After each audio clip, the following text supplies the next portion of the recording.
So let's start the session. I will be dealing with General Studies 3, and for most of you, this portion is something which is challenging. And in the last 3 to 4 years, this has been one of the subject which has been not so scoring. People are struggling to score 90 plus marks in this uh, paper. So how to deal with this paper? I will be dealing in detail. I will divide GS3 into 5 blocks, the blocks which are mentioned in the UPSC syllabus.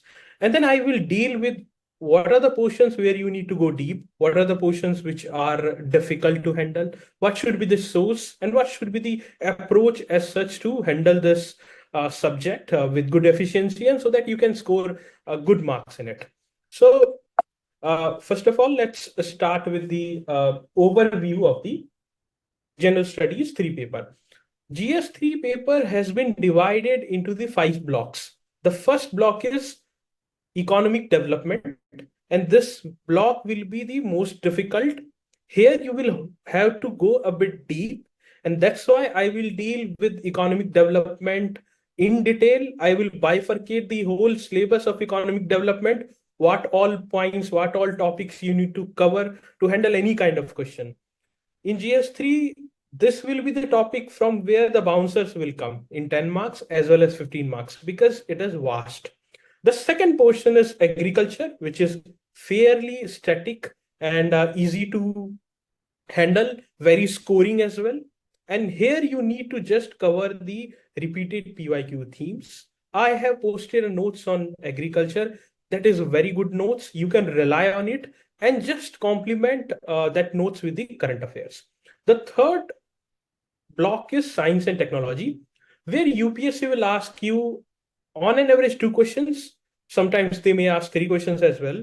Here, UPSC has defined the syllabus by mentioning first the contribution of Indian scientists. Okay, the contributions of Indian scientists at the global level as well as the national level. So per se, we have to cover some of the important scientists right from the independence, like the space scientist Vikram Sarabhai and scientists like MS Swaminathan, CNR Rao, the Dr. APJ Abdul Kalam, all these 9 to 10 great scientists and their contribution. Secondly, UPSC mentions about biotechnology clearly. That means the application of biotechnology not only in the agriculture, but also in the other subjects as well. Like in security, how biotechnology can be utilized for security. You must be knowing about the fingerprints and all, and how this has been included in the amended European NSA Act as well as the Bharatiya Nyaya Samhita Evidence Act also. The new articles have been inserted and the importance of it has enhanced. So one thing is this.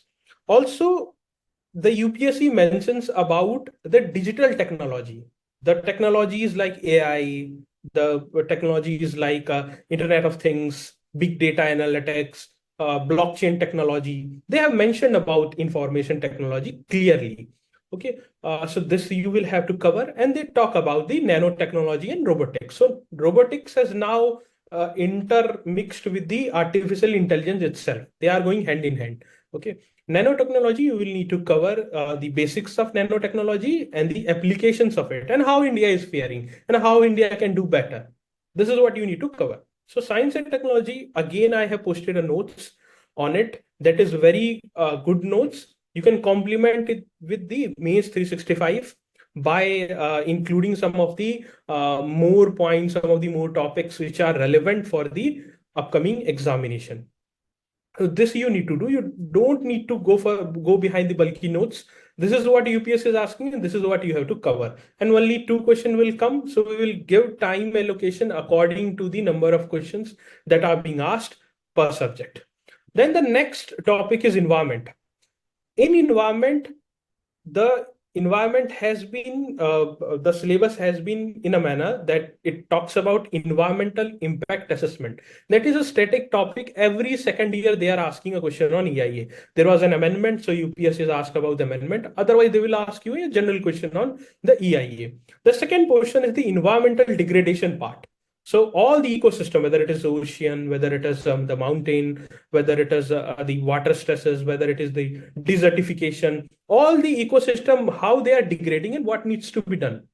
So this is the second portion of the environment. And third is the disaster management, where you will be learning about the NDMA guidelines. You will be learning about how to make the existing infrastructure social, economic, more resilient, how to reduce vulnerability. So you will have certain points for each of the disaster NDMA guidelines, as well as some of the master points like Sendai framework, PM 10-point agenda. Again, I have made a good notes on disaster management that you can read, and that will be sufficient for disaster management. You don't need to go behind n number of notes in disaster management. State questions will come and you will have to handle it. So this is the whole environment scenario, the environment subject scenario. The last topic is the most scoring in whole general studies, general study 3. There will be questions of around 50 marks, that is higher than science and technology and equal to agriculture. And there are 6, 7 themes. The internal security issues of India, right from the left-wing extremism. Then they will ask you about the terrorism. And terrorism, when they are asking, they will also ask some of the different dimensions of terrorism or the different types of terrorism. One will be lone wolf attack. There was the attack in Uri, Pulwama. The lone wolf attacks were there. So one will be the lone wolf attack. The second will be how they operate the attacks through sleeper cells. They have asked about on-ground workers also. And the transnational terrorism, the terrorism like the 2611 or in the Germany, such kinds of variations will be there. But the crux of the matter will be same. They will also ask about the different border management issues that India has with the neighboring countries, whether it is Bangladesh, Myanmar, or whether it is Pakistan. Okay, so the different border management issue that India has, and what steps India is taking, what more steps India needs to take. This will be the another topic that you will have to prepare. And the organized crime. In organized crime, there will be drug trafficking and all the illegal, illicit activities that are happening, and how they are being enhanced through the use of digital technology. Telegram is in scanner because of that only. So you need to connect it. And the last and the most important is cyber attacks and cyber frauds. Okay, and in that there are various dimensions of cyber attacks that you need to cover. So these are the themes, and there is one more small topic is the different border security forces and what is their mandate. When they are talking about the different border security forces, you also need to do the intelligence agency portion like NSA, NIA, RAW, IB, all of these in a not in a separate manner, all together. So what are their mandate? What are the challenges? What is the way forward? This is in this way you will have to cover. Again, for this to help you to rescue in security, I have made a notes. You can just do value addition in it according to your time management and how comfortable you are in other subjects, because we have to cover the entire GS3. So we should be very smart and wise how much we can allocate in security according to your appetite. You can add as much as you want, but remember it should be as crisp as you can revise it in 6, 7 hours. It should not be more than that. So this is an overview. Now I will be telling in detail about the economic development portion. So economic development portion is vast, and here you need to refer some sources like Valliya S. Prahar or any such similar sources where you will be given the detailed notes for each of the subtopics mentioned in the syllabus. So if I divide the economic development portion, the first portion is planning. So what is the need of planning? What is the historical underpinning? What was the pros and cons of planning commission, and how it is faring when we compare it with the Niti Aayog? Okay, so this is what you need to cover. The second is mobilization of resources. When I tell resources, resources are of three types: financial, human, and natural. So all three have their needs, all three have their challenges, all three have the government initiatives, and all three have the way forward. In this manner, you need to cover it up. Then there is government resources. When we talk about government resources, we will have tax as well as non-tax, and there will be certain challenges, there will be certain achievements, there will be certain way forwards that you need to cover. When I talk about tax and non-tax resources, here the tax collection part will also come, the GST. So how GST is fared? What are the achievements of GST? What are the issues in GST?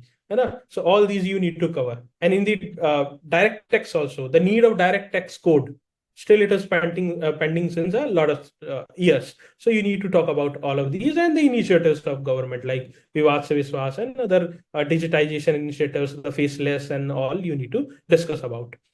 Then there is about the financial sector. So when we talk about financial sector, there will be banking. There will be the shadow banking. When I talk about shadow banking, the NBFCs and the payment banks, which is mushrooming in the present time. Fintechs, you need to cover them. What are again the importance of it, the or the need of it, the challenges, the way forward, like this. Having some data will be utilized for writing the introduction. You have to keep things simple. You should not complicate things or go behind perfectionism. Complete the topic in this manner, and no matter how many new notes come, do not see them. Otherwise, what will happen is you will make some portions very strong, some will be weak, and as a whole, you will not be able to score good marks. So this is what you need to be very mindful about.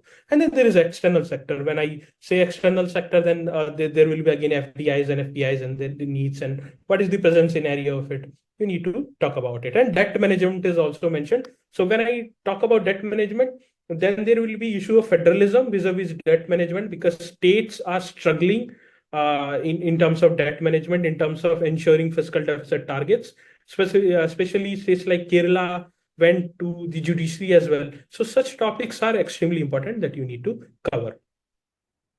The other portion is growth, development, and employment.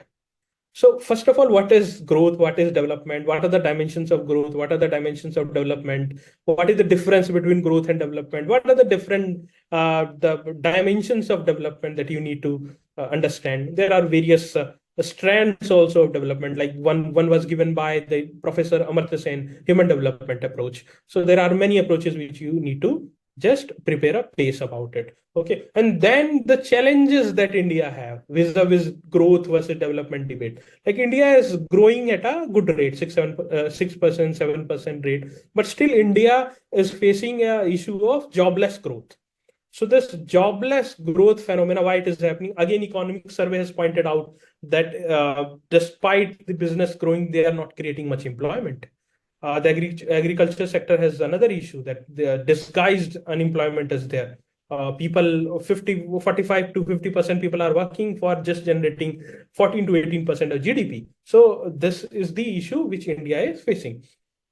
Then there will be unemployment types, cyclical, structural, all that you need to cover. Okay, and how India can solve this unemployment issue that you need to also cover about. Okay, and the most important dimension is inclusive growth. Why you need to cover inclusive growth in depth is because even in the question of growth, development, you will use inclusive development in your conclusion because this is the goal which we need to target as a nation. So inclusive growth, the dimensions of inclusive growth. What are the dimensions of it? Then what is the need of it? Then what are the challenges in country like India? Then what are the initiatives and the way forward? This will be the answer writing format that you need to make notes also. You cannot make a very bulky notes and then you are feeling haphazard in your mindset and the brain retains information in a structured manner. So if your notes are not structured, or the source which you are following is not structured, then you will not retain things for longer time. When you will be writing answer, you will not get the points. The next dimension is government budgeting and land reforms. Land reform is fairly simple. You need to talk about the 3, 4 land reforms that were taken right after the independence. Okay, and how much they achieved, what were the issues and challenges, and then the new age land reforms, that is per se the digitization, the land ownership right, all these things you or the issue of the wasteland reclamation. These are the new age land reforms that we need to, or the cooperative farming. These all will come here only. Okay, pooling the land because in India, 85% farmers are small and marginal farmers. So their land is so small, handkerchief size of land, that they are not viable to produce enough financial resources. So you need to cover all these in land reforms in India. And then there is a government budgeting part. So the first of all, what is the budget and what is the subdivision of budget? What are the various parameters, the deficit, the gross fixed capital formation, the FRBM Act, all these unit, and the types of fiscal deficit, primary revenue, and all you need to cover. Here they are asking very, very basic questions in the mains examination. They have asked also about gender budgeting. So they will ask you very basic question from government budgeting. They will not ask you the how is the Indian budget in this year or and all. They will ask very basic questions from the government budgeting part. The next dimension is liberalization in industrial policy. So you need to talk about after the changes that India is making after the LPG reforms. This you need to discuss.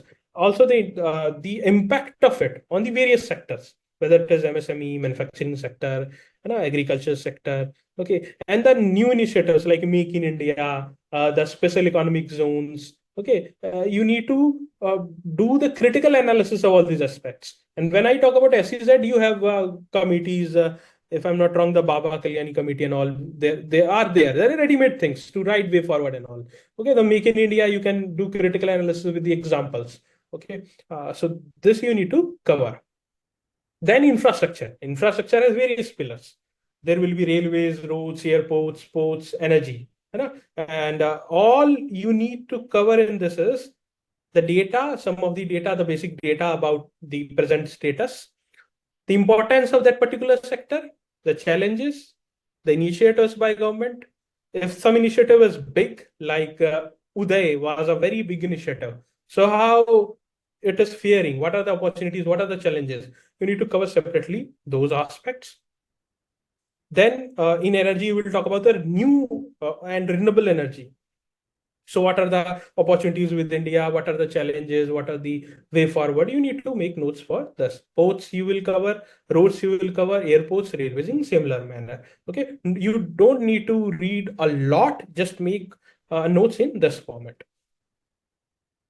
So this is the about the strategy which I wanted to tell you in crux. Now I will tell you some do's and don'ts in general studies 3. See, this is a very vast subject, and here you will feel that you are good in economy. You will feel that you are not so much interested in security or agriculture or any other portions. You need to maintain a fine balance. So if I am allocating time, let's take one example. If you have 30 days, so you will give around 7 to 8 days for economic development. You will give 4 to 5 days for agriculture. Then you will give 4 to 5 days for science. You will give 6 to 7 days for environment. And then again, you will give 4 to 5 days for security. Roughly distributing the 30 days scenario. You cannot just make one portion very strong and one portion weak. Secondly, you don't need to change sources frequently. If you have chosen, say for example, only IS, or you have chosen forum, Redbook, or any sources, just stick to it. Every source has done only one thing. They have made short notes of the syllabus. By taking the topic, they have made the notes out of it. Then, do you need to make notes? You cannot make notes for all of the things. If I have to suggest to make notes, I will suggest only in the economic development part, which is very vast. For others, you can refer my notes, and there are also so many crisp notes which you can rely and which you can value add based on the current happenings, etc. later on. And this will go on and on until you appear in the mains examination. So you cannot just change the resources. Okay. In terms of answer writing, when you will write the answers, you will face the most challenge in the economic development part, because it will have certain small topics. So do not get nervous or stressed because of it. It happens to each one of us, and we all face difficulties while handling the economic development portion. Some may face less difficulty if they have the background of it, or if they have economy as an optional. Rest all will feel some difficulty in that. Do not get stressed. With time, you will evolve. Each answers you will write, you will feel more confident. Most of you have started writing answers, and I can see the improvement already in your answers. And you must be feeling the confidence that ooze when you write more and more answers. So all of these we need to mention, we need to keep in mind while you are preparing the do's and the don'ts. And if you follow this strategy, this approach in a time-bound manner, giving all the subjects respect according to their weightage and the difficulty. Okay, so this is what I wanted to say.